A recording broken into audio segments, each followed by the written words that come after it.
Hai manaze ting choma I sai hai manaze jime mang ka ge kulum delay in jimai ke halat beite luze tikmoi ke kilong wangri dib zigna jeminius kar chibra sam jime mang ka jime ko gane paula gudlay kana lezu in jimai program te pi ke live performance live Assam State Go Chief Minister Hemant Biswa Sharma guze ningnoi hai manaso ke kailia ga ratlay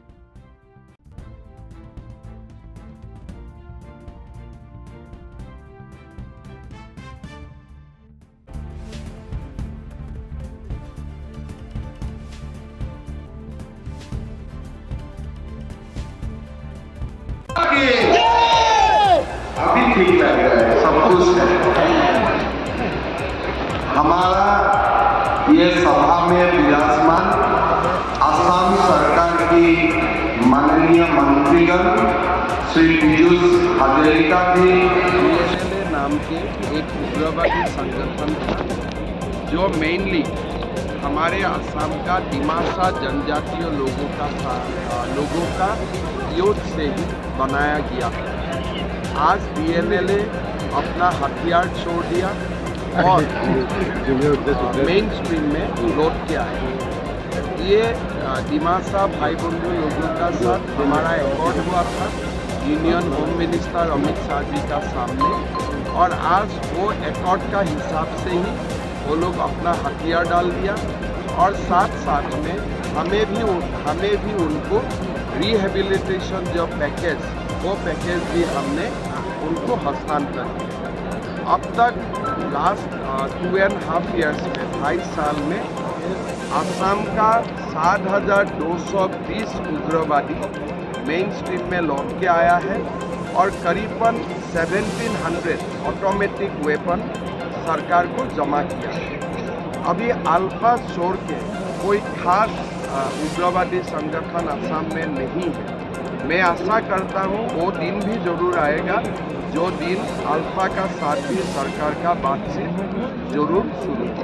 আজি আমাৰ DNLA নামৰ যিটো উগ্ৰপন্থী সংগঠন আছিলে তেখেতসকলে নিজৰ অস্ত্ৰ চৰকাৰক জমা দিছে আৰু তেখেতসকল ৰাষ্ট্ৰ জীৱনৰ মূল খুঁটিলৈ উভতি আজি DNLA উগ্ৰপন্থী সংগঠনৰ সদস্যসকল ৰাষ্ট্ৰ জীৱনৰ মূল খুঁটিলৈ উভতি অহাৰ পিছত আমি এই কথা আপোনালোকক ক'ব পাৰোঁ যে বৰ্তমানলৈকে যোৱা 2.5 বছৰত উগ্ৰপন্থী সংগঠনৰ সদস্য ঘূৰি অহাৰ সংখ্যা 7,220 পালে।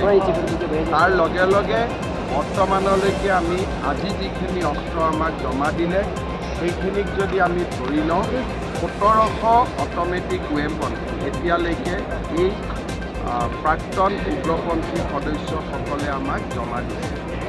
ডিমা হাছাও আৰু কাৰ্বি আংলং জিলাত এতিয়া বিশেষ কোনো উগ্ৰপন্থী সংগঠন নাই, তথাপিতো কুকি আৰু মাৰ উগ্ৰপন্থী সংগঠনকেইটাৰ লগত আমাৰ সমস্যাসমূহ সমাধানৰ বাবে বিভিন্ন পৰ্যায়ত আলোচনা চলি আছে। আজি ডিমা হাছাও জিলাত শান্তিৰ এক নতুন পৰিৱেশ বিৰাজ কৰিছে। ডিমা হাছাও জিলাৰ ৰাস্তা ঘাট উন্নয়নৰ বাবে আমি বিশ্ব বেংক আৰু অসম চৰকাৰ ADB এই তিনিওটা সংস্থাই মিলি 6,000 কোটি টকা বিনিয়োগ কৰাৰ পৰিকল্পনা হাতত লৈছোঁ। ইতিমধ্যে তাৰ বহুকেইটা ৰাস্তাৰ কাম আৰম্ভ হৈছে আৰু বাকী ৰাস্তাসমূহো অহা 2 বছৰ 2.5 বছৰৰ ভিতৰত নিৰ্মাণ সম্পূৰ্ণ হৈ উঠিব। ইষ্ট ৱেষ্ট কৰিডৰ যি হাফলঙৰ মাজেদি যায় শিলচৰলৈ তাৰো কাম অতি দ্ৰুতগতিত চলি আছে। 2026 চনৰ ভিতৰত সেই কামো আমি সম্পন্ন কৰিম। হোজাই উমৰাংচু ৰাস্তাৰ নিৰ্মাণৰ কামো ইতিমধ্যে সমাপ্ত হৈছে। ইয়াতে আজি আমি এখন নতুন মডেল কলেজ পলিটেকনিকৰো শুভ আৰম্ভণি কৰিছোঁ। একালব্য মডেল ৰেচিডেঞ্চিয়েল স্কুলৰো কাম আমি হাতত লৈছোঁ। সমান্তৰালভাৱে ইয়াতে আন বিভিন্ন উন্নয়নমূলক কাম, জল জীৱন মিছনৰ বিভিন্ন আঁচনি, অসম চৰকাৰৰ বিভিন্ন আঁচনি আদিও পূৰ্ণ গতিত ডিমা হাছাও জিলাত ৰূপায়ণ কৰি থকা হৈছে। মোৰ বিশ্বাস যে গোটেই কামবোৰ হৈ উঠিলে পৰ্যটনৰ দৃষ্টিভংগীৰ পৰা আৰু বিকাশৰ দৃষ্টিভংগীৰ পৰা ডিমা হাছাও জিলা অসমৰ ভিতৰতে এখন অগ্ৰণী জিলালৈ ৰূপান্তৰ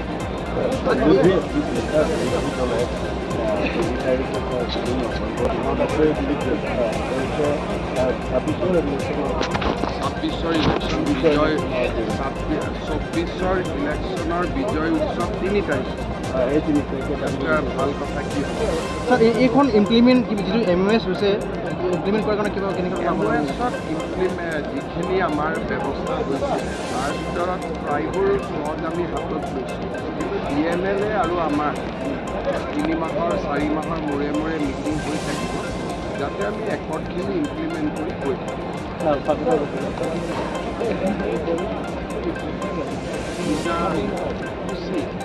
This is a little bit of difficult